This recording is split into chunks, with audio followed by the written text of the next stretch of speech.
Hello and welcome to Give and Take. Here we discuss the latest issues in science to help you be more confident in the truth of Christianity, as well as equipping you to share that truth with others. I'm joined by Jeff Zweerink. And welcome, Jeff. It's good to be here, Sia. So we are coming up on the 50th anniversary of the lunar landing. I know, that's pretty remarkable. It is pretty remarkable. But I found something even more remarkable.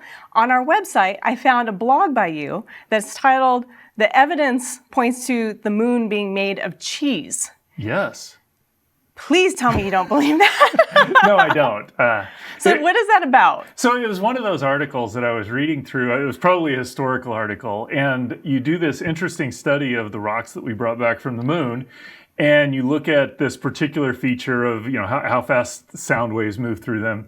And you actually get the measurement of that number, instead of coming out to rock value, actually comes out something more akin to the ranges you get in cheese. Okay, that's just weird. It is, and so it's one of those things. It's like, how could this, you could imagine how you'd use that argument of, how could the moon be made of rock because it doesn't have the right value for this thing. And so, let's be snarky and say, hey, it's just made of cheese, kind of a way of casting doubt on an argument here. There's no way you can explain this, clearly you're wrong type argument. And what is the bottom line of that article? I'm confident that it's not that the moon is made of cheese. No. So what is it that you were trying to express in that article? No, I don't think the moon's made of cheese. So I do realize I wrote about 2 paragraphs worth before I got into saying, no, I don't actually think the moon is made of cheese. But it's kind of, there's this idea that I've seen out there that I've had myself, that if I just get this one argument in place, then when I spring it on somebody, I'm going to get them and they're immediately going to come to my point of view and I'm going to win and they're going to become Christians and life is going to be great. Oh, yes. And it's getting at that idea because I don't respond that way. So why would I expect other people to respond that way? Right. So the traditional silver bullet, you just ask this one question and you just make this one point and the other person is going to immediately fall to their knees and accept Jesus because you're so right. Right. And what I realized is that, I think everybody is susceptible to this. I see that in some of the young earth literature I've read, that it's like, okay, these things just can't be explained, therefore it can't be old. Even old earth creationists do that. We talk about how it's got to be this, it's so fine-tuned, it's just incredible to believe anything else, therefore it can't be anything but fine-tuned. Or, and atheists do it as well. So it's not something that any single group it's not something that is unique to any single group. I think it's kind of, we just tend to like to have that argument that allows us to win. But when I think about where I'm engaged, where I actually respond and might actually change my mind, it has nothing to do with you confronting me and backing me into a corner to where I'm forced. It's really where you talk to me and get me engaged, and I'm thinking about, why do I believe what I believe? And I'm not going to do that with a silver bullet argument. What's been a better approach, in your opinion? So I kind of take a 2-pronged approach. One is that I do have a lot of arguments that I think are good. I think there's a cosmological argument, there's a teleological argument, there's a moral argument. Even within those, I think there's aspects of what we found scientifically that support those arguments. And so there's this kind of set of tools I have that I think point towards those good arguments. But where I start with first is trying to figure out why the person thinks what they think. So if they come and they're talking about this, that, or the other, it's like, okay, so why do you find that fascinating? What do you think there's life on other planets? Why do you think?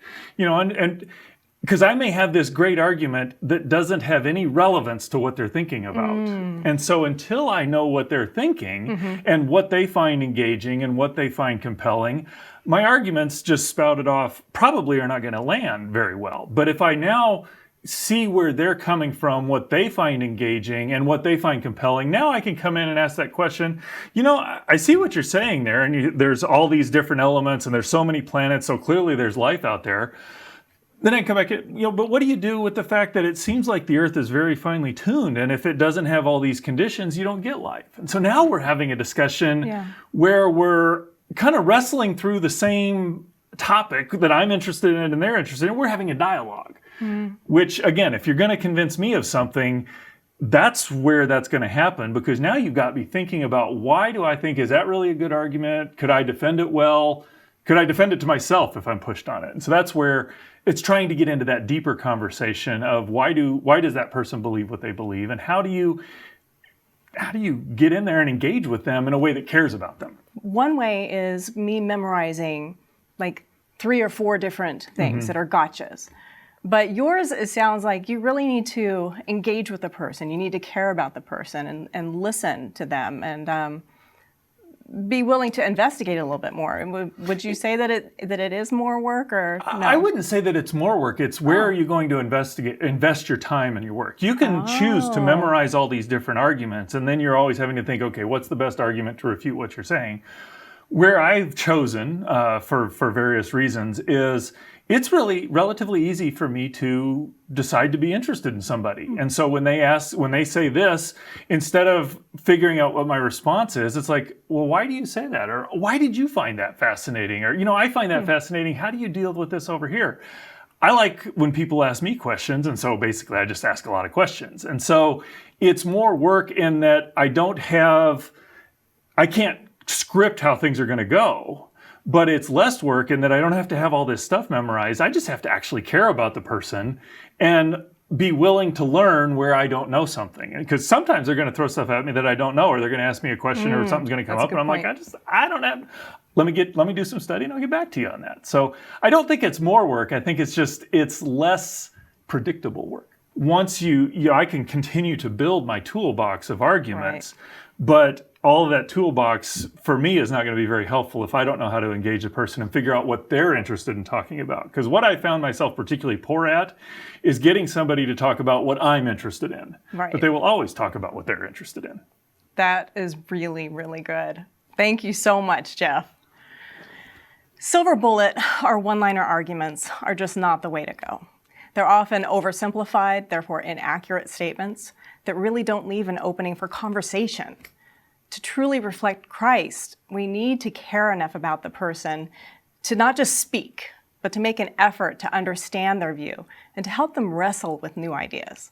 I encourage you to go to reasons.org and look for Jeff's blog on this topic. Search for cheese. The article is titled, "Evidence Indicates the Moon is Made of Cheese."